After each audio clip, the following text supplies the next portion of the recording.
Even CJ Stroud, he came out and talked about it yesterday. He stated that Kyle McCord is quote unquote ready for the starting quarterback job. But outside of that, here's something really interesting we need to talk about with the Georgia quarterback situation.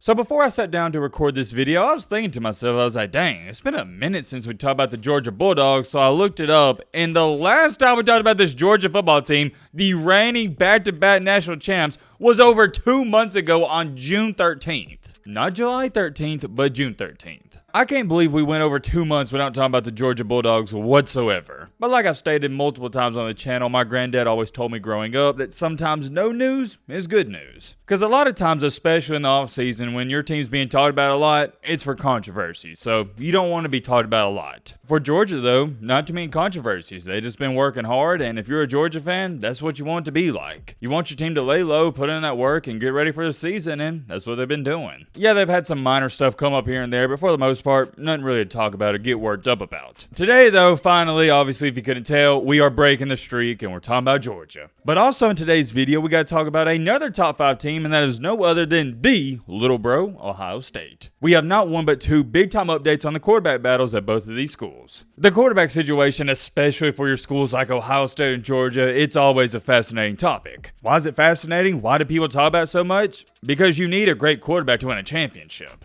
And I think most of y'all know this. What's the standard at Ohio State and Georgia right now? Championship or bust. And also, I'd say without a shadow of a doubt in my mind, the quarterback position at Ohio State is far more important than it is at Georgia. Because look at the quarterbacks that have came through Ohio State. They are known for outstanding quarterback play. Georgia, not so much. We're going to talk all about that, and guess what, guys? Today is Sunday, which means next time I see you guys and talk to you guys on the next Sunday coming up, we're going to be doing the Week 0 recap. Oh man, football season, it is right around the corner, and that is always my favorite. It is my favorite video to do during the season. The recaps on Sunday with you guys. I'm excited, but for now, we got to talk about this. As always, if you're new to the channel or you recently been watching and you're not subscribed, consider joining our amazing community. Football is right around the corner, and that's all we talk about during the season. All right, Matt, blah, blah, shut the crap up. Without further ado, let's get into it. First things first, to open up this video, got to talk about this and address it. Mr. Gump, the living legend himself, super chatted $10. Shout out to Mr. Gump, man. Staple of the channel. Much appreciated, but completely unnecessary. And also 2 days ago on a Colorado video, Rough Day super chatted $5. Yet again, much appreciated. That money's just going to go back to video equipment, tripod stuff, camera equipment, stuff like that. Reinvest it back into the channel. But I'm telling you, when I say this, please keep your money just sticking around, being part of our community. It's more than enough. I mean that when I say it, and I also mean this. I'm just happy to be a part of a community of people that love football as much as myself. So thank you to Mr. Gum and Rough Day yet again, but let's lock in and let's get down to business. I'm thinking, where do y'all want to start with this? Y'all want to start with Georgia or Little Bro first? Which one? Let's start on with Georgia. If you keep up with college football, even to the slightest, there shouldn't be shocking news because I called this out I think it was, when was the spring game? I don't know. It was either 4 or 5 months ago. I stated that Carson Beck, he was going to win the job, and well, he won the job. It's just now been made official by Kirby Smart himself. However, maybe some people didn't know this, so I did want to share the news. Now let's be real for a second. Carson Beck looks like your typical frat dude in a 1990s or 1980s movie. But outside of that, here's something really interesting we need to talk about with the Georgia quarterback situation. With Georgia having Stetson DoorDash Bennett going off last year, he was one of the best quarterbacks in the country.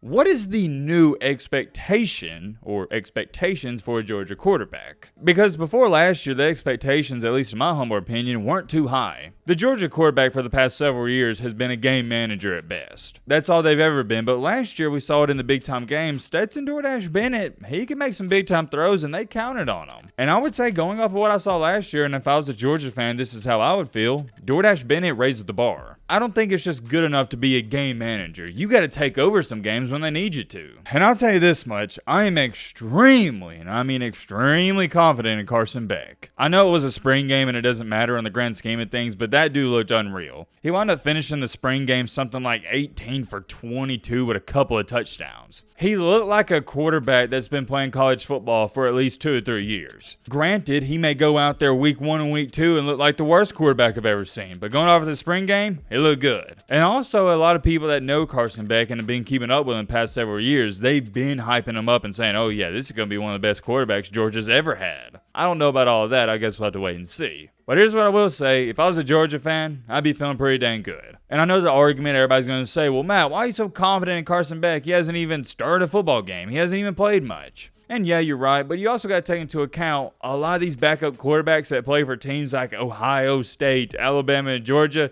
They were 4 or 5-star recruits coming out of high school. It's not like Carson Beck was like a 2-star recruit that's been waiting his turn at Georgia. No. Carson Beck was always a highly sought-after recruit. And he's finally getting his opportunity. I like everything about his game. He's got a strong arm, he can move around in the pocket, and I think he fits the Georgia offense perfectly. I expect him to be really good. Now, here's my biggest question.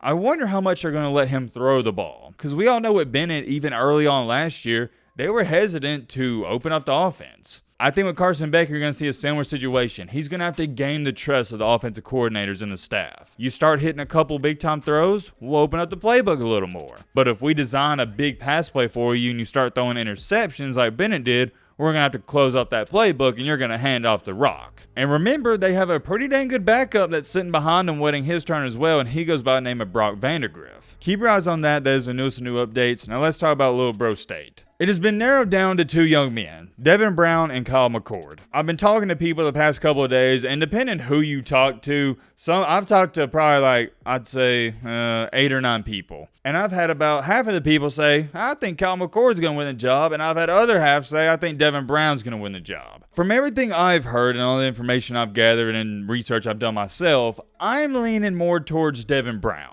I think it's Devin Brown's job to lose, and he's going to get the first crack at it. I'm not going to lie to y'all, though. I don't know anything about Devin Brown or Kyle McCord whatsoever. When it comes to that quarterback situation, I'm a casual. I know the basic information, but nothing past that. In the past couple of months, that's probably been one of the most highly requested videos. This right here, people saying, yo, Matt, can you give us an update on the Ohio State quarterback situation and that battle going on? And I would love to give you an update, but I don't have any sources near that Ohio State football team. I know nothing. I got sources all across the Southeast, but up north, not so much. So let's go to ESPN and check out Devin Brown's stats.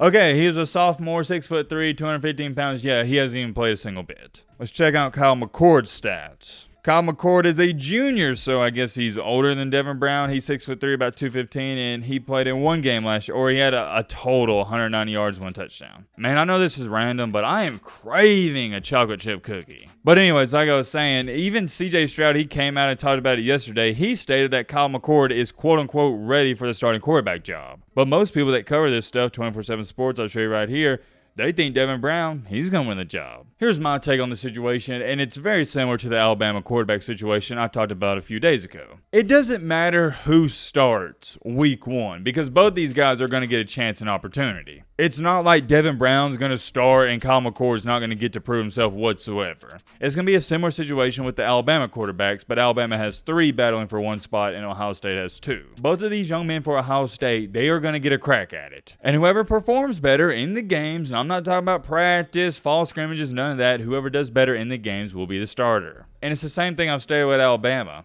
It doesn't matter who wins the job, you got a pretty dang decent guy back there. Trust me, I love talking about quarterback situations, but I firmly believe they always play themselves out. We could sit up here all day and talk about ifs, ands, or buts, but it will play itself out, and that's the only true answer. Like I stated, though, if I had to take a wild guess today, I'm leaning towards Devin Brown. He's going to get that first nod, and he's going to get to prove himself first. What happens after that, I have no idea. Wait a minute. Now that I thought about it, doesn't Ohio State play Notre Dame in week 2? Let me pull it up. Because if so, they need to figure out this quarterback situation. Oh, wait, no, they don't play on week 2. It's week 4. Your first 3 games are really going to be like a tryout because you got Indiana, they suck. Youngstown State, they suck. And Western Kentucky. Here we go, typical Ohio State cupcake schedule. Yeah, so pretty much you got 3 weeks to let these guys battle it out.